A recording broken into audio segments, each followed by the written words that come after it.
AICC सचिव व प्रदेश सह प्रभारी डॉक्टर चंदन यादव ने आज महत्वपूर्ण प्रेस वार्ता ली। इस दौरान उन्होंने भाजपा पर हमला बोला, साथ ही भाजपा के 400 पार वाले नारे को लेकर भी बड़ी बात कही। डॉक्टर चंदन यादव ने कहा कि जिस प्रकार से बीजेपी ने 400 पार का नारा दिया है, उसका उद्देश्य जनता के सामने आ चुका है, लेकिन बीजेपी अब 150 से भी नीचे जाएगी। वहीं चंदन यादव ने आगे क्या कुछ कहा, आप खुद ही सुन लीजिए। इस महत्वपूर्ण पत्रकार वार्ता में सभी का हार्दिक स्वागत और अभिनंदन है। मैं भारतीय जनता पार्टी और आरएसएस को चेतावनी दे रहा हूं कि संविधान जिंदाबाद था, संविधान जिंदाबाद है और संविधान जिंदाबाद रहेगा। 2024 का लोकसभा चुनाव सत्ता का परिवर्तन का ही सिर्फ चुनाव नहीं है, दो विचारधाराओं का चुनाव है। संविधान को बचाने का चुनाव है, लोकतंत्र को बचाने का चुनाव है और देश को बनाने और बचाने का चुनाव है।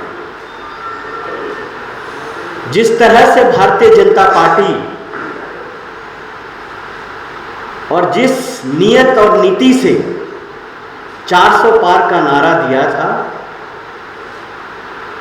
अब वो जनता के बीच आ गया है कि उसका मतलब क्या होता है। कहीं जमीन पर कोई हकीकत नहीं था कि 400 पार कहाँ, आप 150 से नीचे जा रहे हैं। जैसा जैसा चुनाव चढ़ता जा रहा है, भारतीय जनता पार्टी उसी तेज रफ्तार से नीचे जा रहा है। तो 400 पार का क्या मतलब होता है, उसके कई बड़े नेताओं ने खुले मंच पे खुले मन से कहा कि वो क्या करना चाहते थे। और दूसरी बात जो बहुत ही महत्वपूर्ण, ये पहली बार उन्होंने नहीं किया है, अब बहुत सफाई दे रहे हैं। जब जनता समझ गई कि ये क्या करने वाले हैं, संविधान के साथ संविधान को बदलना चाहते हैं, जब ये जनता को बात समझ में आ गई, तब आप भारतीय जनता पार्टी के नेता उस पर अपनी सफाई दे रहे हैं। बट वो सफाई बिल्कुल ही सच्चाई से परे, क्योंकि उन्होंने पहली बार ऐसा नहीं किया। जब उनकी पहली बार सरकार बनी थी, वाजपेयी जी की सरकार, एनडीए की सरकार बनी थी, तब उन्होंने, वाजपेयी की सरकार ने कॉन्स्टिट्यूशन रिव्यू कमीशन बनाया था, आपको याद होगा, जिसके अध्यक्ष जस्टिस वेंकट चिलैया थे। तो जब जब उनकी सरकार बनी है, तब तक वो संविधान में छेड़छाड़ बदलने का प्रयास करते रहे हैं। मैं इस देश की जनता को नमन करता हूं कि जो मैंने पहले अपने ओपनिंग स्टेटमेंट में कहा कि ये देश और देश की जनता संविधान को जिंदाबाद, लॉन्ग लिव कॉन्स्टिट्यूशन के नारे से इस देश के कण कण में बसा हुआ है संविधान। लेकिन अब वो क्यों ऐसा कर रहे हैं? क्योंकि जो भारतीय जनता पार्टी की और आरएसएस की जो मूल विचारधारा है और देश का जो संविधान है, वो एक परस्पर विरोधी डॉक्यूमेंट सा लगता है कि उनकी विचारधारा जो है आरएसएस की, और जो हमारा संविधान कहता है, जो हमें संविधान इजाजत देता है, जो हमारा संविधान आजादी के संघर्षों के दौरान जो उत्पन्न मूल्य हो, वो पूरा उनका संविधान है, इस देश का संविधान है। इस देश की जनता के संघर्षों से जो उत्पन्न बहुत सारे जो हमारी परंपरा, इतिहास, स्ट्रैटेजी, सत्याग्रह, अहिंसा, तमाम जो ऐसे ऐसे मूल्य हैं, और हमारे तमाम बड़े बड़े नेताओं का जिनका बहुत बड़ा संघर्ष रहा है, विद्वानों ने, डॉक्टर बाबा साहब अम्बेडकर ड्राफ्टिंग कमेटी के चेयरपर्सन रहे, नेहरू जी, तमाम ऐसे नेता थे। सभी लोगों ने मिलकर ये एक बहुत ही मजबूत डॉक्यूमेंट संविधान बनाया है, जो भारतीयता को दर्शाता है। भारत बोले तो यूनिटी इन डाइवर्सिटी, यानी अनेकता में एकता। अगर आप भारत को समझना चाहेंगे तो भारत में 22 मुख्य भाषाएं हैं जो संविधान में है, और बोली उपबोली लेंगे तो 1632 बोली और उपबोली है, यानी 22 बड़ी भाषाएं, संवैधानिक भाषाएं जो संविधान में अंकित है, जिस पे ऑफिशियल कम्युनिकेशन होता है, और 1632 बोली उपबोली है। 6500 जाति उपजाति है, 52 जनजातियां हैं, 29 मुख्य त्योहार हैं, 6 मुख्य धर्म हैं, 27 राज्य हैं, 7 केंद्र शासित प्रदेश हैं, 1 संविधान है और 1 देश है। जो इन सभी जो डाइवर्सिटी जो मैंने कहा, इतनी बोलियां हैं, इतने धर्म हैं, इतने संस्कृति है, इतने रहन सहन, खान पान, कपड़ा, भाषा, बोली बोली, इतिहास, ये सब से भारत बना है। हर एक 6 कोस पर भाषाएं बदल जाती हैं।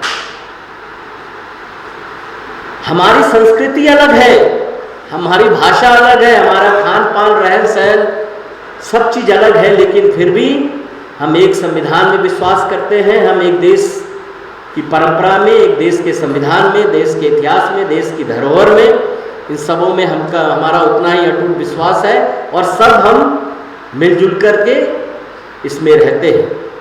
सब हम एक दूसरे का सम्मान करते हैं, जो हमारा संवैधानिक कर्तव्य है, अधिकार है, संविधान में ये लिखा हुआ। और आरएसएस की विचारधारा जो है बिल्कुल इससे टकराव में, इसलिए वो संविधान को बदलना चाहते हैं। और अब देश की जनता समझ गई है, तो हमारी लड़ाई संविधान किसी भी हालत में भारतीय जनता पार्टी उसका कुछ नहीं कर पाएगी। जैसे मैंने पहले कहा, इसलिए मैं भारतीय जनता पार्टी को चेतावनी देने आया हूं कि संविधान से खिलवाड़ ना करें, संविधान को ध्यान में रख करके लोकतंत्र बनाएं, गहरा करें, देश को चलाएं, देश को बचाएं।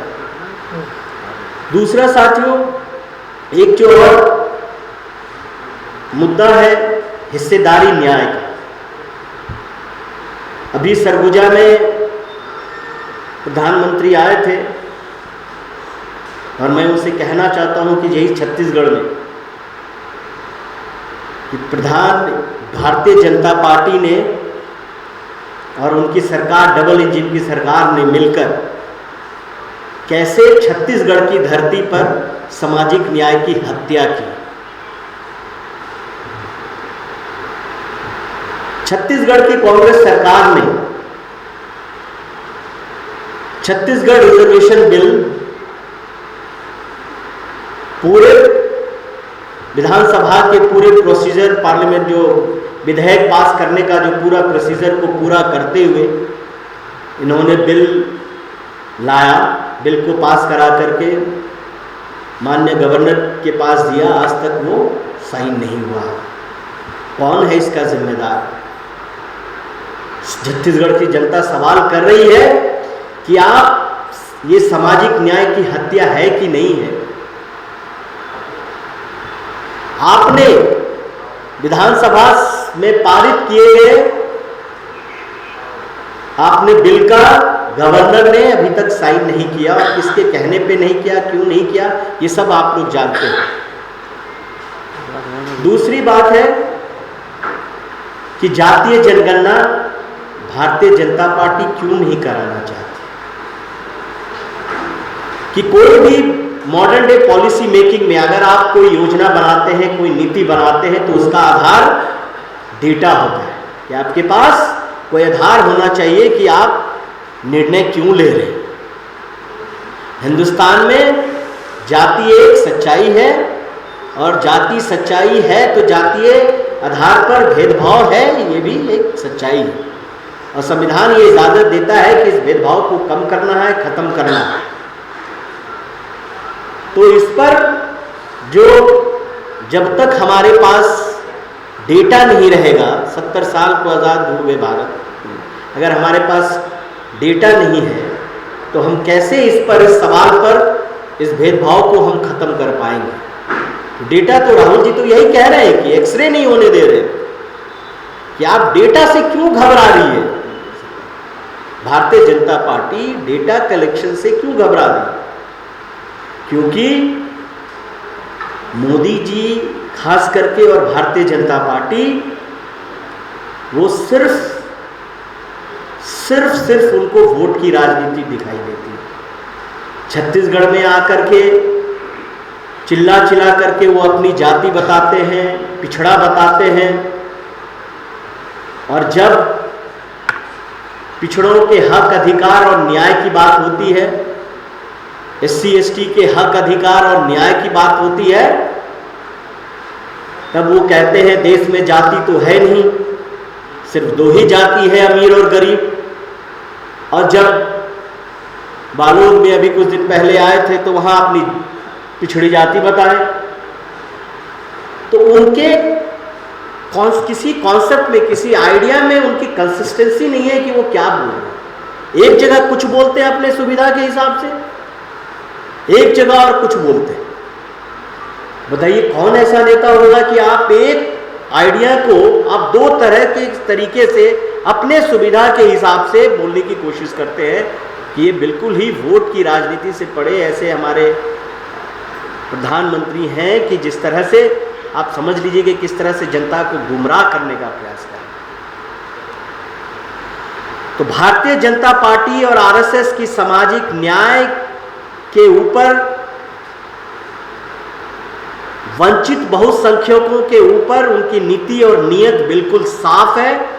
वे उनके विरोधी हैं, गरीबों के विरोधी हैं, और सिर्फ 22 से 25 जो अमीर उनके मित्र हैं, जो कहे ना दो जाति है अमीर, तो वो सिर्फ 22-25 जिनका वो 16 लाख करोड़ का ऋण माफ किया है, वो सिर्फ उनके हितैषी है।